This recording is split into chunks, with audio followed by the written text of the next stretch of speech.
We're pushing them up in the week for you to Wednesdays moving forward because tomorrow we'll be at the State House. I appreciate Bob Whitcomb taking the time to come But on I just in. had plastic surgery. It's not supposed to be the same face. Same face, Yeah, different my day. lawyer suggested it. Well, I appreciate your taking the time, as Sure. always, to come in. Just had a very interesting conversation with Tom Codera about addressing Yeah. the opioid crisis in Rhode Island. Do you think we can turn the corner?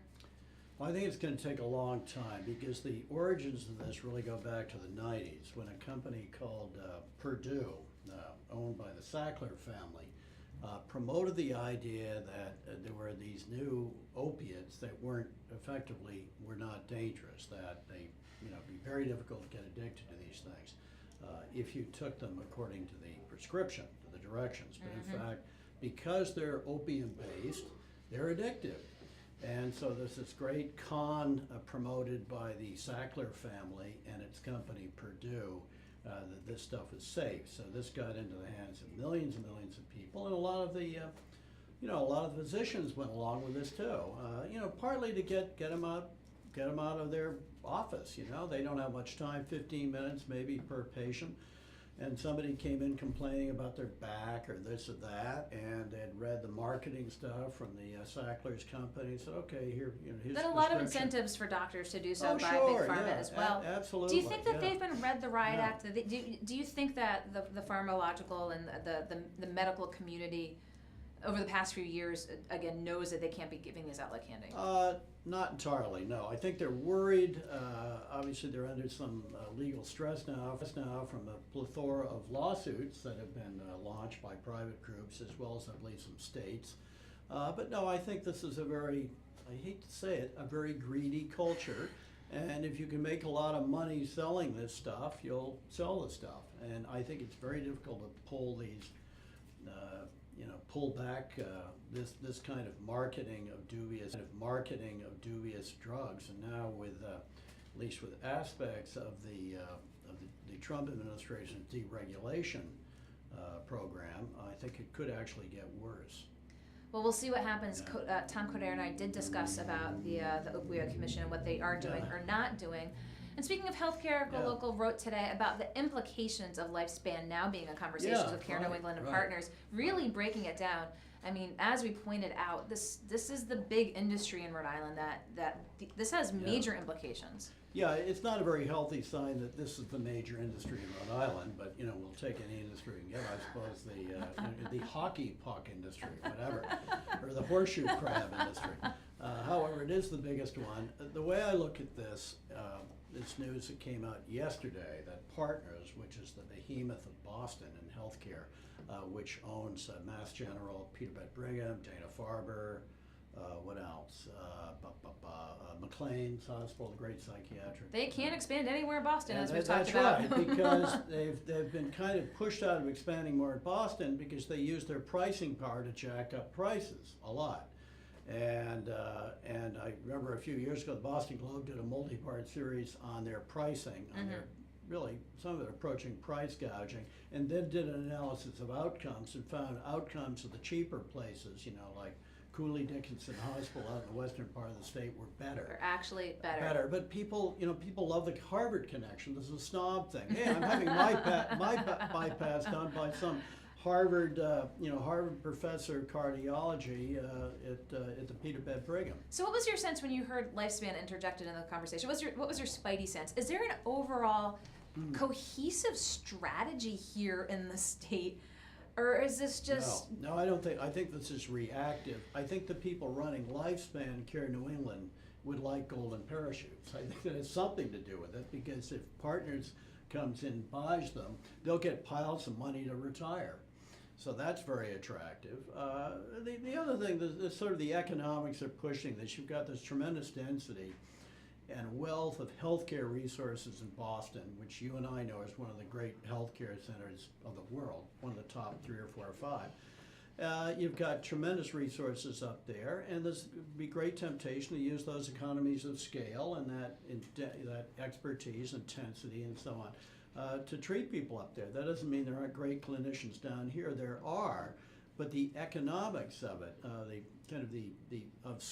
economics of scale, tend to pull all this stuff into Boston. So I think what you're going to probably find out, if Partners does in effect buy Care New England and Lifespan, the prices will go up here. What will remain in Rhode Island is mostly primary care stuff. And the fancy stuff, the highest end, the most lucrative stuff, which mostly means the heart stuff, some of the oncological surgeries, cancer surgery, some of the orthopedic stuff, a lot of that stuff will be shipped up to Boston to enrich the clinicians up there. I think that's what's going to probably happen. Well, we'll see moving forward. Well, Brown's Christina Paxson continues to raise concerns of what happens to Brown. Well, she's worried about the maintenance of teaching hospitals. You've got to have a teaching hospital, have a medical school. And you know, I think these hospitals in Rhode Island will continue as teaching hospitals for a while. But in the long run, I think it may be problematic. Or you could see sort of cutbacks where there's only one teaching hospital, probably Rhode Island, because it's so big. You know, with this giant, it's what do they call, level 1 trauma center and stuff. And you have to wonder if they'd be able to maintain a teaching hospital relationship with Miriam or Butler, for example. Maybe with Butler, because Butler's the biggest mental hospital between Cape Cod and probably Hartford. Maybe Butler would be okay. It'll be interesting to see moving forward. Lots on GoLocalProv today about the breakdown of that moving forward. Let's talk about some other news this week as well. POSOX, labor unions going to the polls saying that they have found that there is support for the deal. Well, as you know, as you and I know, it all depends on how you phrase the question, right?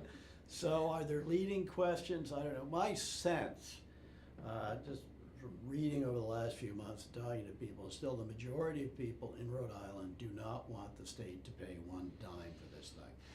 They don't have any trust this thing will necessarily work out well in the long run.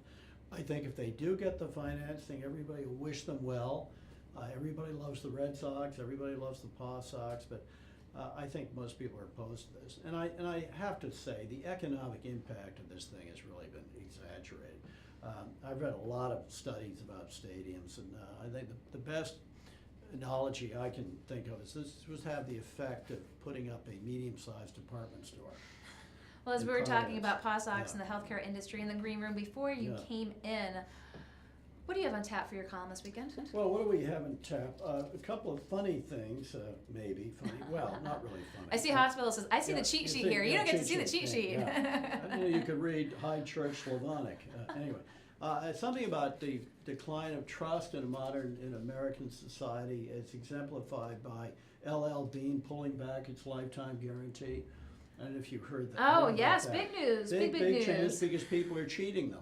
They're sending in for returns boots they bought at a garage sale, that kind of thing, or stuff they've worn for 35 years. Did you ever return anything to LLB? Never. No, I think I know of people who had backpacks that they'd had forever, but it was that mom and pop store that was kind of fabled. Well, they were honest, I think, in the assumption that the people consumers who dealt with LL Bean tended to be honest. That's declining because it's more of a corrupt society, and it's very sad. I don't blame them for doing it at all. I still think it's a hell of a deal. I think that you get to return it with proof of purchase, up to a year. I think that's fine.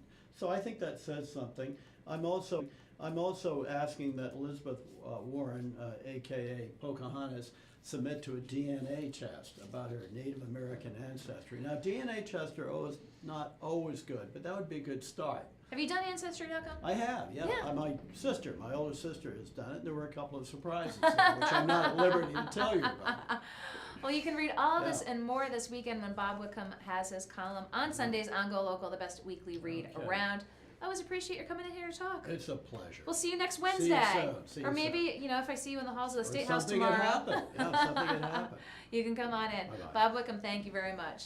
Bob Whitcomb, GoLocal columnist, now here most likely every Wednesday. We've always been flexible, but he was a Thursday stalwart, but now we're going to be up at the State House, so I appreciate Bob coming in on Wednesdays here in the Navigant Credit Union Broadcast Center.